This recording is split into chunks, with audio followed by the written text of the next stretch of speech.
হাওয়ায় হাওয়ায় করেছি যে দান, তোমার হাওয়ায় হাওয়ায় করেছি যে দান। আমার আপন হারা প্রাণ, আমার বাঁধন ছেঁড়া প্রাণ, তোমার হাওয়ায় হাওয়ায় করেছি। বিশেষ সূত্র মারফত খবর পেয়েছিলাম এবছর রেকর্ড পলাশ ফুটেছে। তাই দ্রুত একটা ছুটি নিয়ে চড়ে বসলাম গণদাবত এক্সপ্রেসে। সকাল 6:05 হাওড়া থেকে 8:45 মধ্যে বোলপুর স্টেশন।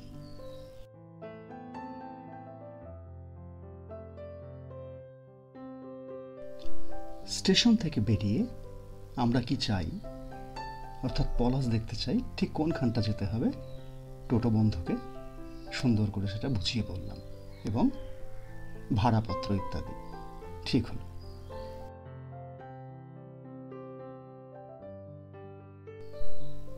সুজিত দা, টোটো বন্ধুর নাম সুজিত দা, অত্যন্ত ভালো মানুষ। তিনি আমাদের নিয়ে যথাস্থানে এগোতে লাগলেন।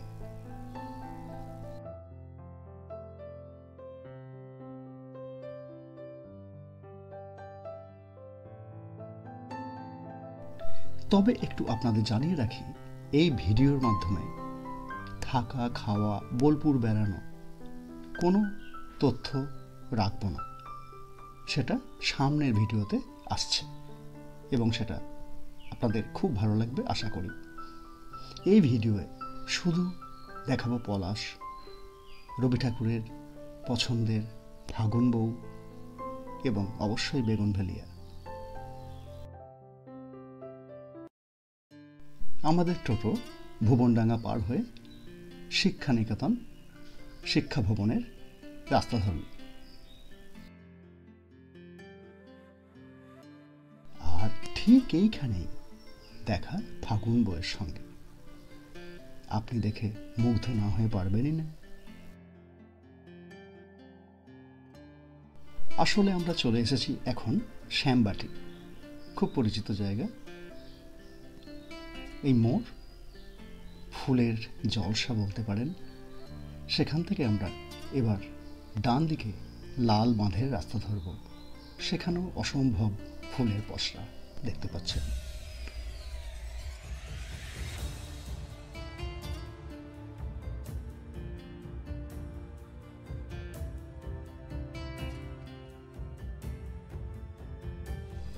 আমাদের গন্তব্য কিন্তু গোয়ালপাড়া।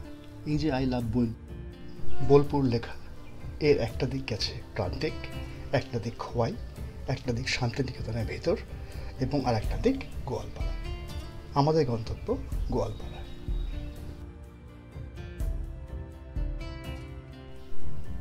এবং পৌঁছে গেলাম একটু অজনপ্রিয় কোপাই ব্রিজে। খোয়াই ব্রিজ, খোয়াই হাট সকলে না চিনলেও বা চিনলেও কোপাই ব্রিজ, কোপাই হাট এটা কিন্তু অল্প পরিচিত। এইবার আমাদের টোটো নেমে গেল রাস্তা থেকে হাটের মধ্যে। 2-4 জন হাট নিয়ে বসেছেন। একটু সামান্য কেনাকাটা করলাম তাদের আবদারে।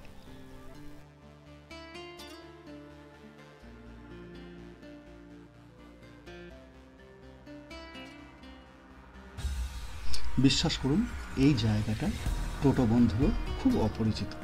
তাই হাটের বান্ধবীদের জিজ্ঞেস করলাম যে এখানে কোথায় কিভাবে যাব। তারা যথাযথ পথ নির্দেশ করলেন এবং এমন পলাশ আমরা সত্যি কখনো বোলপুরে দেখিনি। বোলপুরের মানুষ বহুদিন এই পরিমাণের পলাশ দেখেননি। দেখুন ভিডিওয়ে।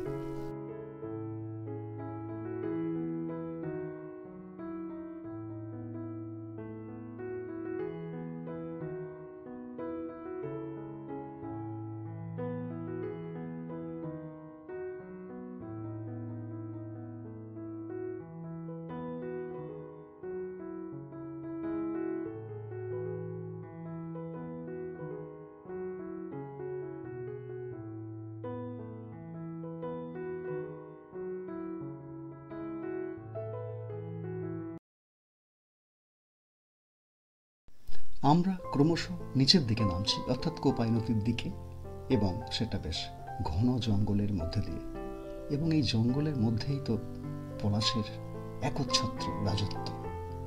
একবার এসে দেখে যান এই মার্চ মাসে।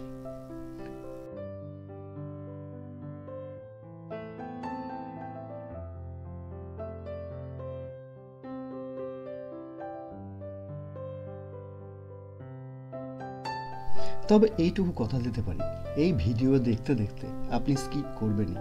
তার কারণ যেখানেই স্কিপ করে থামবেন সেখানেই দেখবেন পলাশ। সুতরাং স্কিপ করুন, আপত্তি নেই।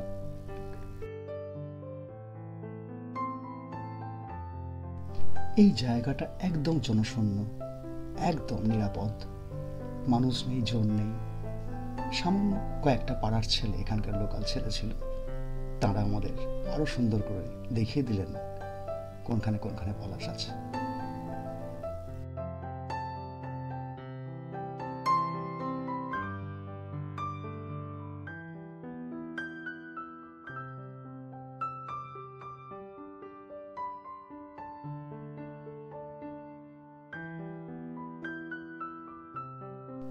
তবে এইটুকু আপনাদের জানিয়ে রাখি, যারা পুরুলিয়ার দূরত্ব বা গরম পছন্দ করবেন না, বা ঘাটশিলা বা ঝাড়গ্রাম একটু দূর হয়ে যাচ্ছে, তারা চলে আসতে পারেন এবছর অন্তত শান্তিনিকেতন। এবং আমাদের ভিডিওতে যেমন দেখানো হচ্ছে সেই গোয়ালপাড়া রাস্তা ধরে চলে আসুন, ঠকবেন না।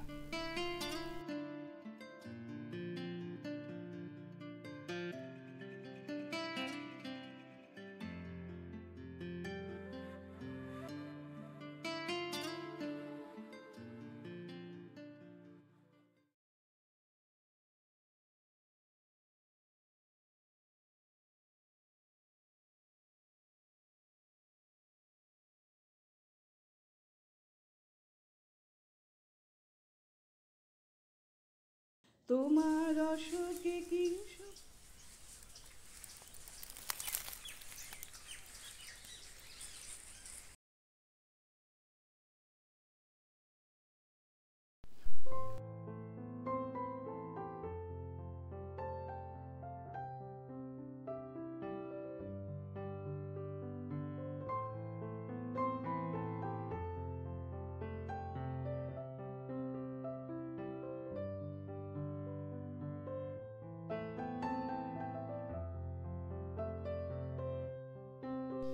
আর যারা আসতে পারবেন না তারা আমাদের এই এক্সক্লুসিভ ভিডিও দেখুন, এবং অনেক দিন পর আমাদের এত কাছে, আমাদের প্রিয় শান্তিনিকেতনে এত পলাশ।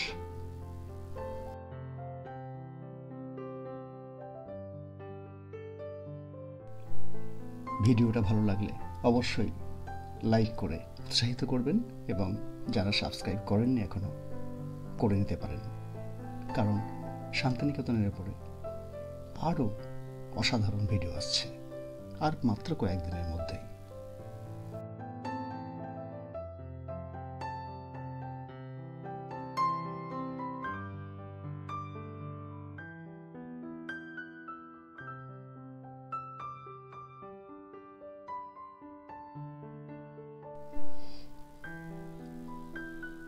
এত আনন্দ এই বসন্তে বহুদিন পর আমরা করলাম শান্তিনিকেতন গোয়ালপাড়ায়।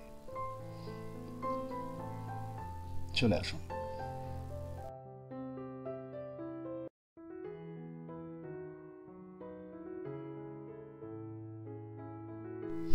এইটুকু কথা দিতে পারি, এই ভিডিওয়ে এতক্ষণ যা দেখলেন বা দেখছেন, এটা কোপাই নদী।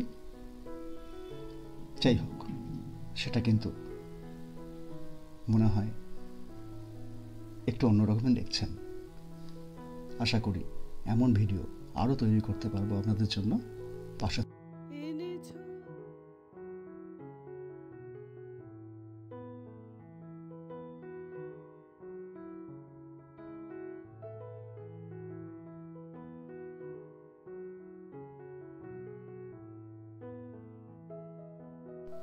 হ্যাঁ, অবশ্যই গত 2 বছর বিশ্বভারতীতে বসন্ত উৎসব বন্ধ, এবং এবছরও বন্ধ, স্বাভাবিক। তাতে আমাদের কি? আমাদের জন্য বসন্ত উৎসব তৈরি। আপনি তৈরি তো?